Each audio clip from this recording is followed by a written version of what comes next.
Good evening, family, friends, and the loafers. That's not a bad thing, that's a good thing. Thank you to Meredith, Stacy, and all the rest of the folks that have asked me to share with you some of the things that I've been through in the last few years. I think this fundraising effort kind of brings to a head what we can do as a community to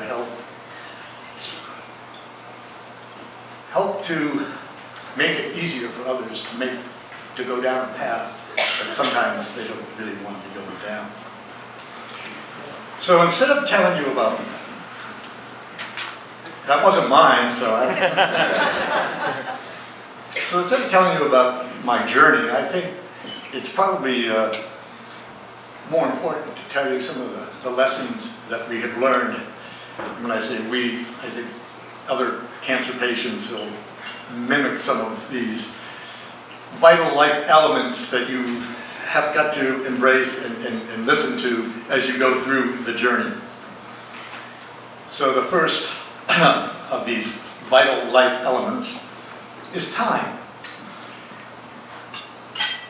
The Rolling Stones song, "Time is on my side." Well, get that out of your head because it's not on your side. Time is your enemy. You have to move very quickly once you know that you're in the race with cancer. You don't have time for the anguish. You don't have time for denial. You don't have time for any of the feelings that usually go with finding out that something could kill you. The first thing you have to do is find out, what are my options? And that means getting a second opinion as soon as you can. Don't take no for an answer. I don't want an appointment next week or next month. I want an appointment tomorrow. And find out where the research is being done on the type of cancer you're facing. It's pretty important because there's a lot of research, thanks to these kind of fundraisers, on every type of cancer. And as we learn, there's proteins and there's a genetic code for each cancer, and there's specific treatments that attack that genetic code. And as we find these things out, we can beat this disease, but you need to find out as soon as you can, because as every day passes, your options get less. So time is a very vital element that I have learned, thanks to my team and my family. And it's not to be taken very lightly.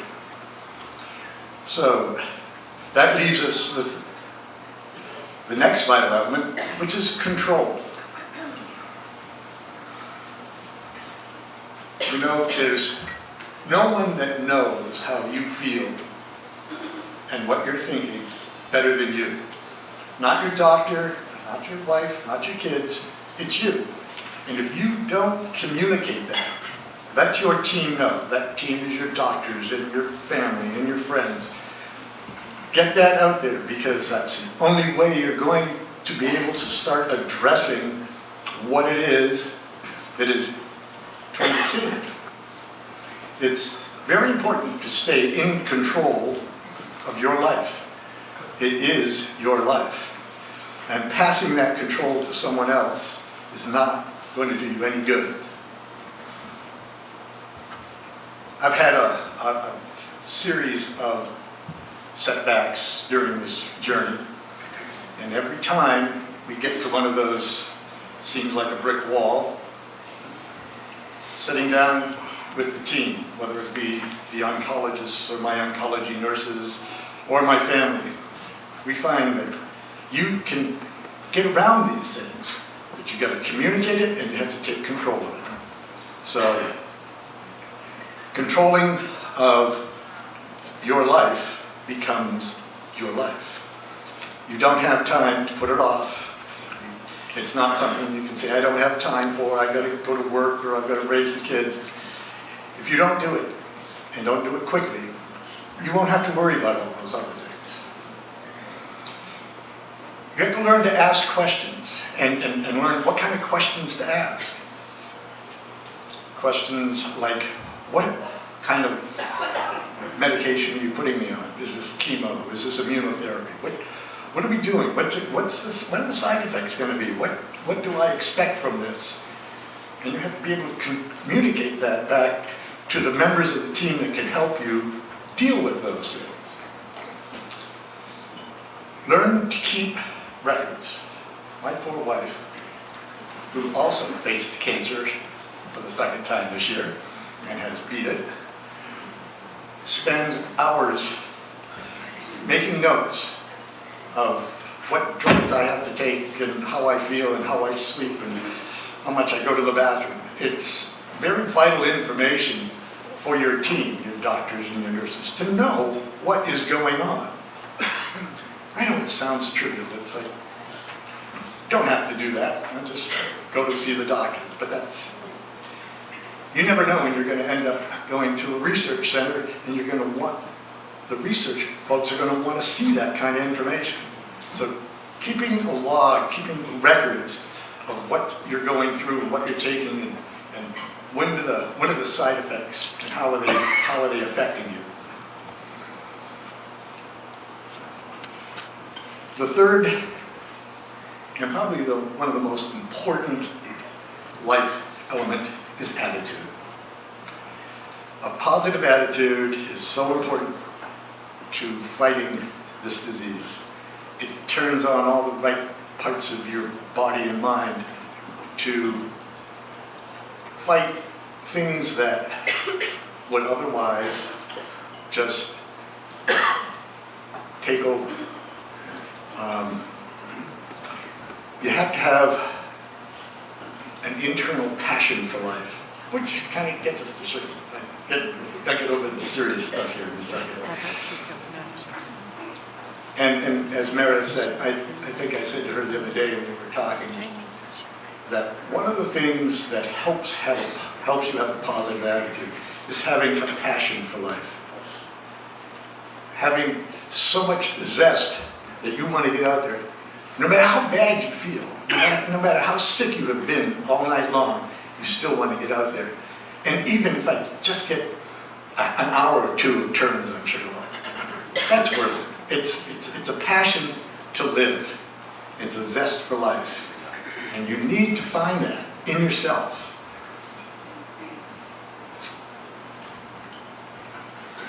So, my formula for my zest for life starts with when I wake up in the morning.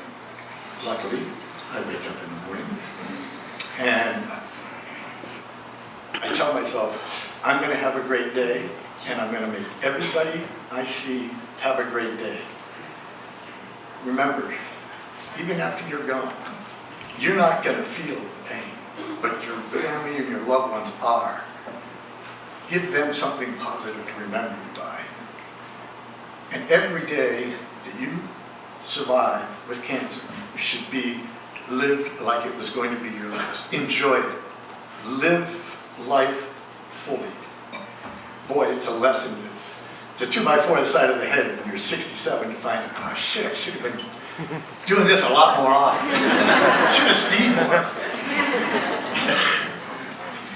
So, not just having a good day for you, but help others have a good day. Make it a good day for everybody around you. So I wake up in the morning, I think Meredith said it, I look out my window, Sugar Loaf's kind of looking at me, and I watch the sunset, because for some reason, I wake up at 4:30, I wish I could cut that out, and watch the sunset, or sunrise, on Sugar Loaf. And it just turns the zest for life right up. I can't wait to get out there. It's got to be 9 o'clock before the lifts, and I'm ready to go. Get up there, get some runs.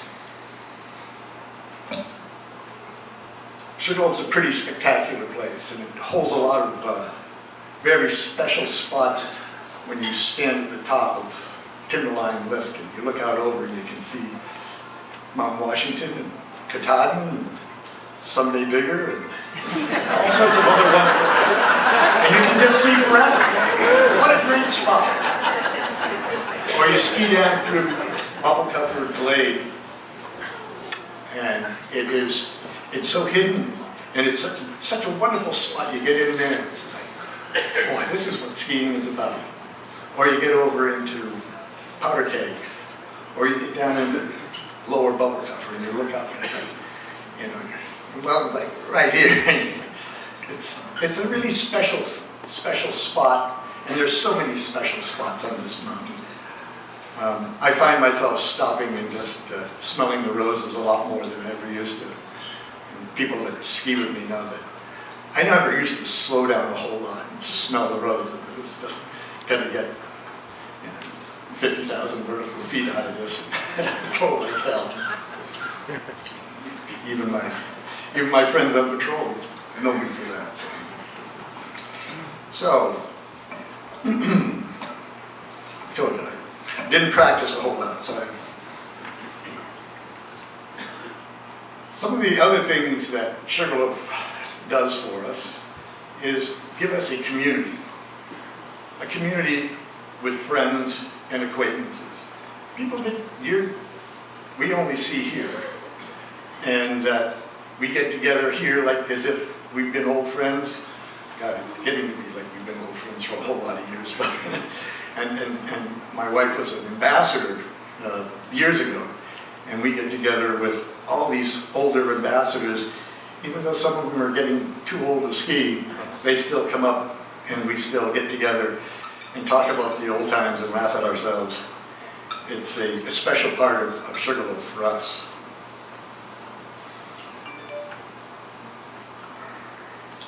So we've talked about the ski season, but every season here has its allure, has its whether it's just having a picnic out on Brackett Brook behind the house. Sugarloaf has so many memories and so much to be thankful for. I think we forget sometimes just how well we have it. And I really thank Sugarloaf for being where it is and what it is, and all of our community here for how much they participate in our lives. So, cancer doesn't have to be a death sentence, but it does have to be a wake-up call. And find your zest for life, and Sugarloaf's a great place to find it. I want to close by thanking a team of oncology nurses that have saved my life more than once. And I'm sure that every oncology team that all of us have dealt with have their angels. But I felt that it's so important for me to just point out how much it has meant to me that these gals give not just their professional care, but their love and their support through some really, really ugly times. If I can ask them, please stand. Paula.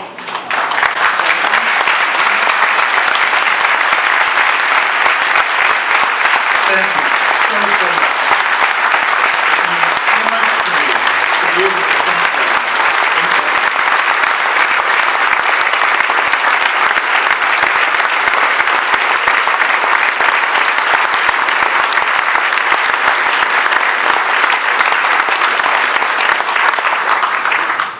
Life is so worth this greatest fight of your life. It's worth every minute of your attention. And I point out it's worth paying forward every miracle you are blessed with. Because as you pay forward your good fortune, you help build hope for you and those that you touch. Thank you all for your prayers and your positive encouragement and your support for the Martha B. Weber and Maine Cancer Foundation. Thank you.